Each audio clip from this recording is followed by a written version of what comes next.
Sir, हमारी तरफ से, हमारे चैनल की तरफ से आपके ग्रामवासियों को आपको नव वर्ष की हार्दिक शुभकामनाएं। हाँ, मैं मेरे समस्त ग्रामवासियों को और मेरे समस्त प्रदेश और देशवासियों को नए साल की शुभकामनाएं देता हूँ। सब फले फूले, सर्विस करें और देश को आगे बढ़ाने में सरकार का सहयोग करें। धन्यवाद। अभी बचा हुआ जो जीवन है गांव में और समाज सेवा में लगाया जाए। तो गांव के जो भी विकास कार्य हैं, जो भी काम की समस्या है, उसके लिए मैं निरंतर सरपंच के साथ लगातार लगा रहता हूँ। और भी पूर्व सैनिकों की कोई समस्या है उसको भी मैं कोशिश करता हूँ हल करवाने की। सबसे पहले मेरा गांव के विकास कार्य है। नंबर 1, हमने गांव में 25 बेड का प्राइमरी हेल्थ सेंटर स्थापित कर दिया। उस पर कार्य शुरू हो रहा है। हमारा जो गांव साउंड में पाना माल बना है उसके अंदर बूस्टर गवर्नमेंट के द्वारा मंजूर कर दिया गया। गांव में व्यायामशाला सरकार ने मंजूर कर दी। और खेतों के 4 रास्ते हैं जिनके लिए सरकार ने के पास कागज गए हुए हैं और जल्दी जल्दी सरकार उनको मंजूर करेगी। गांव में लगभग 2 साल में हमने 30 गलियां बना दी और गांव में एक पक्का सरकार के द्वारा जोड़ बना दिया जो पूरा हरियाणा के अंदर फर्स्ट आया है हमारा। और अब आगे हमारा काम कार्य है, गांव में विकास कार्य गति से चल रहा है। और हर समय गांव के स्कूल में, गांव के आसपास, बाहर जितना सामाजिक तत्व सब के ऊपर निगरानी रखी जाती है। और गांव को निरंतर सरपंच श्रीमती मीना कुमारी के द्वारा कार्य किए जाते हैं। और गांव में हर एक से जो भी घर पर आते हैं या बाहर बात मिलते हैं सबसे विचार विमर्श करती है। और मैं आशा करता हूँ फोकस टीवी को कि हम लगातार निरंतर गांव के विकास कार्य में प्रयास करते रहेंगे। आप मेरे पास यहाँ आए, मैं आपको धन्यवाद करता हूँ। सर, थोड़ा नमस्कार जी, मैं धनराजा लाता चुका हूँ संजरवास गांव में। जैसा कि तस्वीरों में देख पा रहे हो, हमारे साथ ठाकुर रंजीत जी परमार जी जुड़ चुके हैं। हम आपको बता दें ठाकुर साहब के बारे में। ठाकुर साहब एक सैनिक भी रहे हैं और अब यहाँ से इनके जो पुत्र वधु है यहाँ से वो सरपंच भी है हालिया। तो नमस्कार जी प्रधान जी। नमस्कार जी आपको। प्रधान जी, हम आपसे जानना चाहेंगे वर्तमान में आपने क्या क्या विकास कार्य करवाए हैं और कौन कौन सी समस्याएं आपके गांव संजरवास में अभी वर्तमान में हैं? नमस्कार जी, आपके फॉक्स टीवी को मैं धन्यवाद करता हूं। आप मेरे गांव में पधारे।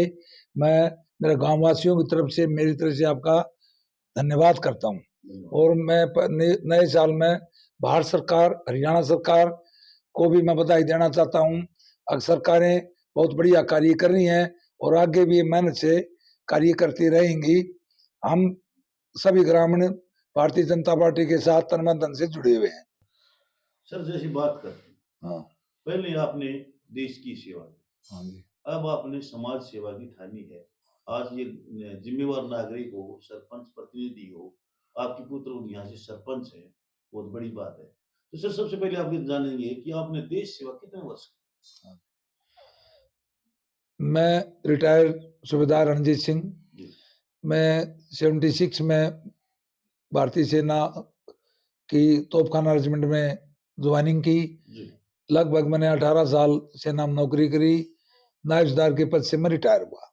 उसके बाद और मैंने सर्विस की लेह लद्दाख, कारगिल, नासिक, हैदराबाद, वेस्टर्न सेक्टर, जैसलमेर, डेरा बाबा नानक, दिल्ली, अजमेर इत्यादि सभी जगह जहाँ भी मुझे कार्य मिला मैंने निष्ठा से कार्य किया और लगभग काफी मैंने कोर्स किए।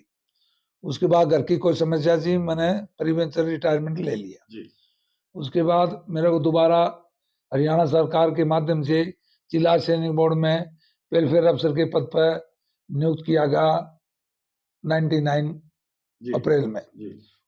उसमें मैंने बड़ी मेहनत की। विधवाओं को, ऑर्फन बच्चों को, शहीदों को, बुजुर्ग भूतपूर्व सैनिकों के लिए 15 साल लगभग सेवा की। सबसे पहले मैं ज्वाइनिंग हुआ जिला झज्जर। उसके बाद में मैं भिवानी से मेरी ट्रांसफर हुआ यमुनानगर जिला में। फिर मैं गुड़गांव गया और गुड़गांव से फिर मैं लास्ट अपना भिवानी आया। और भिवानी से 1 मई 2014 को मैंने मेरी रिटायरमेंट होगी जी 58 साल की एज में। जी उसके बाद मैंने विचार किया तो गांव ने मुझे मौका दिया, मेरी पुत्रवधू ने इलेक्शन लड़ा जी और 23 दिसंबर में उनको उन्होंने चुना और वो लगभग 700 750 वोटों से विजय हुई। जी तो दो काम तो पहले हमने किए, देश सेवा और विधवाओं, बच्चों और को भूतपूर्व सैनिकों के लिए कार्य किया। सर एक आपको रोकी नहीं, जैसे हाँ। आर्मी की बात करते हैं। हाँ जी। पहले जो आर्मी होती थी आपके समय में, जो आर्मी में जैसे हम्म, ट्रेनिंग होती थी, हम्म, आज अग्निवीर है हाँ जी। 4 साल की है हाँ जी। और इसमें कुछ संशोधन की बात चल रही है। हाँ जी। अभी तक ऐसे कोई लिखित हाँ आदेश जी। नहीं आए हाँ हैं जी। कि 7 साल की हो या 8 साल की। हाँ जी। तो आज जो आपके गांव के जो युवा है, हाँ जी। युवाओं में जो जुनून पहले आर्मी के प्रति था, हाँ जी। क्या आज भी वही सेम है? क्या कुछ कहना चाहोगे आप? हाँ जी।